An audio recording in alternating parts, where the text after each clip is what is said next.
EVM है, चुनाव आयोग है और उच्चतम न्यायालय का मोदी को आशीर्वाद है कि मोदी जो भी नंगा नाच करेंगे उनको हाथ नहीं लगा। अरे मेरे सब दोस्त मारे गए, जो लोहिया का न्यायमूर्ति लोहिया के मृत्यु के बारे में मेरे पास आए उनको मारा है, जो पानसरे और हमने लिया था कि हु किल्ड कर ये विषय लिया था, पानसरे को मारा है। हमने अंधश्रद्धा निर्मूलन का कानून बनाया, वो दाभोलकर को मारा है। ये तो मारने का तो उनका सिलसिला जारी है, लेकिन तो क्या डराने की कोशिश की जा रही है? बिल्कुल। अरे उसको वीडियो निकालते हैं, वो मारने वाले वीडियो निकालते हैं और उनको कुछ बाल नहीं बाका होता है। सरकार के बाप को कानून वापस लेना पड़ेगा। अन्ना हजारे का आंदोलन में जब चलू था तब मैं बोलता था कि ये फ्रॉड है। हजारे सरकार तो किसी की बात नहीं सुन रही, आखिर वजह क्या है? इसकी वजह दो है। एक तो ईवीएम है, चुनाव आयोग है और उच्चतम न्यायालय का मोदी को आशीर्वाद है। सभी जो संवैधानिक संस्थाएं हैं, जिन संस्थाओं ने तय किया है, अभी देखो ना राफेल का तो आज आया ना, मैं फेसबुक किया है कि उसमें $10 मिलियन का कपला हुआ है, बीच में खाए सब बिचौलियों के दिए।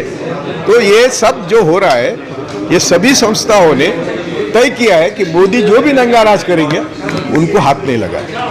इसमें मैं कहता हूँ ईवीएम की मदद है, चुनाव आयोग की मदद है और उच्चतम न्यायालय का आशीर्वाद है। कहा जा रहा है कि सर 22 चैनल और 600 वेबसाइट पर लगातार भाजपा काम कर रही है।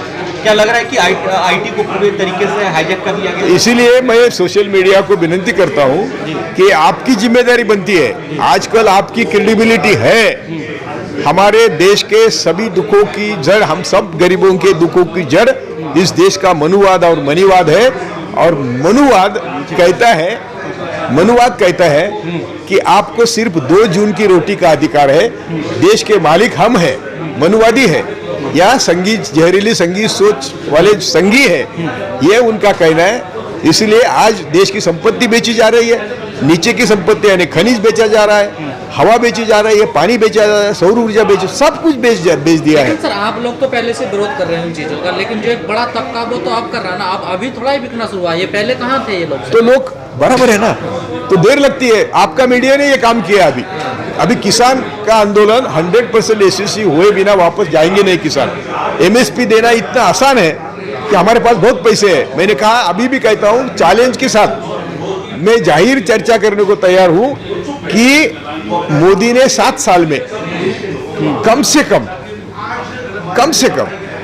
50 लाख करोड़ का फायदा या मुनाफा चंद उद्योगपतियों को दिया है। टैक्स माफी होगी और भी कई जो बातें हैं, उसमें कर्ज माफी होगी, ब्याज माफी होगी, पैकेज होगा, जो सब दिया है वो चंद उद्योगपतियों को दिया है और उससे देश भिखारी हुआ। सर किसानों की बात करें, 3 दिन पहले राकेश टिकैत पे हमला होता राजस्थान में, कैसे देखते हो? वही बात करता हूँ कि कितने हमले हुए आज तक। अरे मेरे सब दोस्त मारे गए, जो लोहिया का न्यायमूर्ति लोहिया के मृत्यु के बारे में मेरे पास आए उनको मारा है, जो पानसरे और हमने लिया था कि हु किल्ड कर ये विषय लिया था, पानसरे को मारा है। हमने अंधश्रद्धा निर्मूलन का कानून बनाया, वो दाभोलकर को मारा है। कितने लोगों को मारा है। ये तो मारने का तो उनका सिलसिला जारी है, लेकिन तो क्या डराने की कोशिश की जा रही है? बिल्कुल। अरे उसको वीडियो निकालते हैं, वो मारने वाले वीडियो निकालते हैं और उनको कुछ बाल नहीं बाका होता है, वो सर्कुलेट करते हैं। तो ये डराने की कोशिश करते हैं और डरते हैं लोग। विकल्प क्या है सर हिंदुस्तान? विकल्प एक ही विकल्प है कि घर घर में मैसेज जाना चाहिए कि मनुवादी और मनीवादी हमारे दुश्मन है और उनके खिलाफ हमें एक साथ जात धर्म पंथ छोड़ के रास्ते पर आना है। एक ही भक्ति कम तो नहीं हो रही ना सर? भक्ति कम नहीं हो रही है अभी? भक्त कम नहीं, देख लीजिए सर आप। नहीं, ये सब मीडिया का है। बंगाल के लोग बहुत होशियार है। अभी ईवीएम ने गड़बड़ नहीं करी तो वो बिहार में भी नहीं जीतते थे, वो बंगाल में भी नहीं जीते थे। और ईवीएम के लिए मोदी ने 2009 से तैयारी करी है, उसका भी मेरे पास सबूत है। 2009 में उन्होंने एक्सपर्ट बुलाए थे और ईवीएम कैसा मैनेज होता है इसके बारे में ट्रेनिंग खुद मोदी ने ली थी। तो हम सब पहले जात धर्म पंथ छोड़ के साथ आए, क्योंकि देश यानी आज जो अनाज खाता है वो सब धोखे में है। सर आप तो बुद्धिजीवी इंसान हैं। मोदी जी बांग्लादेश में जाके बोलते हैं कि बांग्लादेश की आज़ादी की लड़ाई में मैंने आंदोलन कर जेल में भी गया। क्या वाकई में सच है ये बात? तो कहा मीडिया ने उसको एक्सपोज किया क्या? और आंदोलन के लिए नहीं किया, हिंदू मुस्लिम के लिए किया होगा तो ठीक है। आंदोलन के लिए मोदी जी कभी आंदोलन नहीं करेंगे। हिंदू मुस्लिम के लिए कुछ किया होगा तो वो, लेकिन वो सच्चाई नहीं है। बांग्लादेश के लिए क्यों करेंगे? सर प्रधानमंत्री एक बात में से कैसे बोल सकता है? प्रधानमंत्री ने अपनी लेवल कभी रखी नहीं, गिरा दिया। और वो पहले से ये जय श्री राम का नारा संविधान के खिलाफ है। ये सब जो कर रहे हैं, इनको मालूम है कि मेरे साथ ईवीएम है, चुनाव आयोग है, उच्चतम न्यायालय का आशीर्वाद है, ब्यूरोक्रेसी है और सभी मनुवादी ताकतें मेरे पास है, तो इसलिए वो कर रहे हैं। चुनाव से पहले तमाम राजनीतिक पार्टी जो विपक्षी पार्टियां हैं आखिर ईवीएम को लेकर के आवाज क्यों उठाई है? मैंने खुद सब पार्टियों को लेकर आवाज उठाया। तो जो पार्टी मेरे साथ सब पार्टियां आई थी देश की, मैंने खुद मेरे पास प्रेस कॉन्फ्रेंस का रिपोर्ट है, लेकिन उनके पीछे ईडी लगाया। ऐसे है कि हमारे जैसे रास्ते पर जो लोग हैं उनको कुछ नहीं बिगाड़ सकते, सिर्फ मारेंगे। और मरने को हम डरते नहीं। सर किसान आंदोलन को 4 महीने बिल्कुल से है। ज्यादा हो गए हैं सर, हाँ। लेकिन सरकार कह रही है कि कानून तो वापस नहीं होंगे, हम संशोधन करेंगे। सरकार के बाप को कानून वापस लेना पड़ेगा।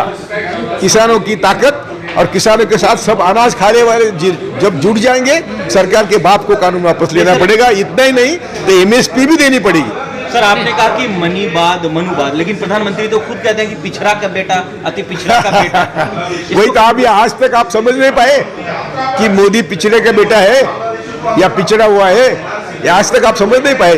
यदि वो सच मायने में पिछड़े होते, गरीब होते, तो ये इतना गरीबों का गला नहीं काटता। क्या लगता है किसान आंदोलन मजबूती से चल रहा है? क्योंकि अभी तक सरकार ने किसानों की बातें नहीं मानी, 11-2 की बातचीत। किसानों के आंदोलन की बात माननी ही पड़ेगी।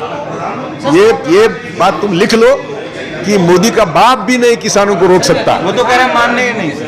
चलेगा, हम देखेंगे ना।